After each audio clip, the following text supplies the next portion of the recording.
10 choses que vous ne saviez pas à propos des objets du quotidien. Les 2 petits trous sur les Converse.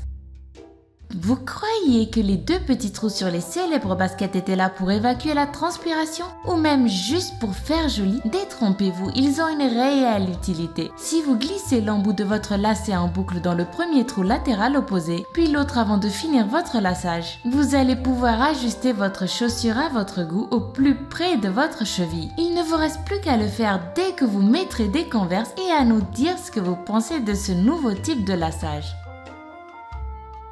La boucle au dos des chemises d'hommes.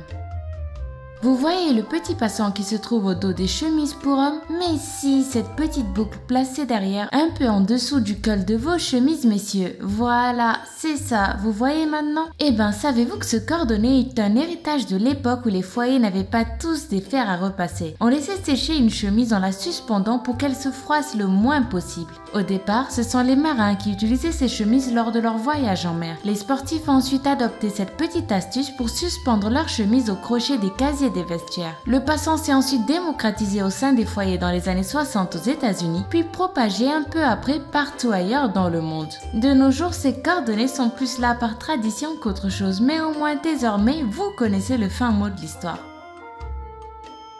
Le trou au sommet du capuchon d'un bic.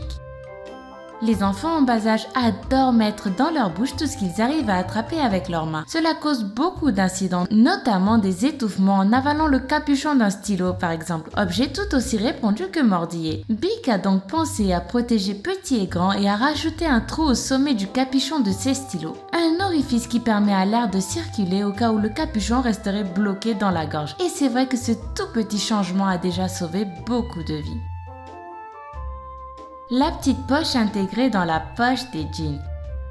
Tous ceux qui ont porté un jour un jean se sont forcément demandé à quoi servait cette mystérieuse petite poche de 5 cm qui s'incruste dans la vraie poche. Ben figurez-vous qu'à la création des tout premiers jeans, cette petite poche était destinée à ranger sa montre à gousset. C'est pour cela qu'on l'appelait d'ailleurs la poche gousset. Mais depuis l'invention de la montre bracelet au début du siècle dernier, cette petite poche ne sert malheureusement plus à rien.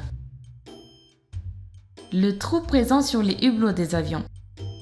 Avez-vous déjà pris l'avion? Si c'est le cas, je suis persuadée que vous avez remarqué ce petit trou qui est présent sur chaque hublot de l'avion. Vous êtes-vous déjà demandé à quoi il pouvait bien servir? Pour comprendre l'utilité de ce petit trou dit de respiration, il est important de savoir qu'un hublot est composé de 3 vitres distinctes. La première est en plastique et se trouve à l'intérieur et les 2 autres sont fabriquées en verre et se trouvent vers l'extérieur. Le petit trou lui est situé dans la vitre du milieu et sert à diriger la pression de la cabine sur la vitre extérieure. Ainsi, si cette dernière se brise, la vitre intérieure peut maintenir la pression et permettre aux passagers de respirer jusqu'à ce que l'avion réussisse à atterrir. Le petit morceau de bois en haut d'une paire de baguettes. Avez-vous envie de manger japonais ce soir? En tout cas, si vous cédez à la tentation des sushis et que vous décidez de vous faire livrer, vous recevrez forcément avec votre commande ces fameuses baguettes jetables emballées dans un étui en papier. Elles sont attachées ensemble à l'extrémité par un petit morceau de bois qui, tada, permettent de poser vos baguettes en évitant qu'elles soient en contact avec la table. Oui, je suis sûre que comme moi, vous étiez persuadé qu'elles servaient à mieux tenir les baguettes. Et non, pas du tout. Les boutons en métal sur les jeans. Ces petits boutons en métal sont une invention d'un tailleur américain qui travaillait avec Lévi-Strauss en 1870. Ce tailleur plutôt doué a rendu les pantalons bien plus résistants en ajoutant ces petits boutons en métal sur les endroits où les pantalons de travail subissaient beaucoup de tension et pouvaient se déchirer, notamment les poches où les mains entrent et sortent en permanence. Ainsi, les jeans ont fini par devenir tellement résistants que Lévi-Strauss a décidé de breveter à son compte l'idée de son tailleur. Le petit trou dans la languette des canettes. Les languettes des canettes ne servent pas juste à ouvrir les canettes, non, le trou qu'il y a dans la languette lui aussi a une utilité. Ce trou a été mis au point au début des années 90 dans le but d'y coincer une paille. Oui, c'est vrai, vous aussi vous avez déjà remarqué que les pailles dans les canettes ont une fâcheuse tendance à remonter du soda et à tenter de s'échapper. Bah vous savez maintenant qu'il vous suffit de glisser la paille dans le trou de la languette et voilà, le tour est joué. Le côté bleu d'une gomme. La légende disait que la partie bleue des gommes servait à effacer le stylo. Vous avez tous dû au moins une fois essayer, mais vous vous êtes sûrement retrouvés comme moi avec plein de trous dans vos feuilles. En fait, la vraie fonction de la partie bleue de la gomme est aussi de gommer le crayon, mais sur des matériaux plus résistants comme le carton, la terre cuite ou les murs. Voilà, vous savez tout, il ne vous reste plus qu'à essayer. Le cylindre sur le câble de nos chargeurs d'ordinateur.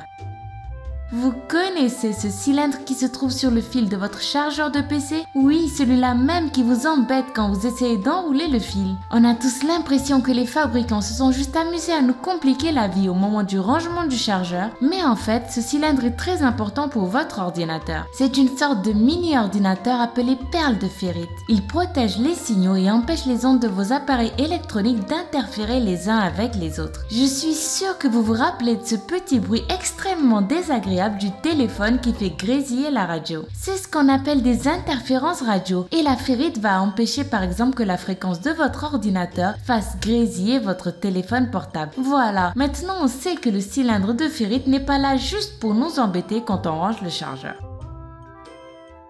Voilà, c'était 10 choses que vous ne saviez pas à propos des objets du quotidien.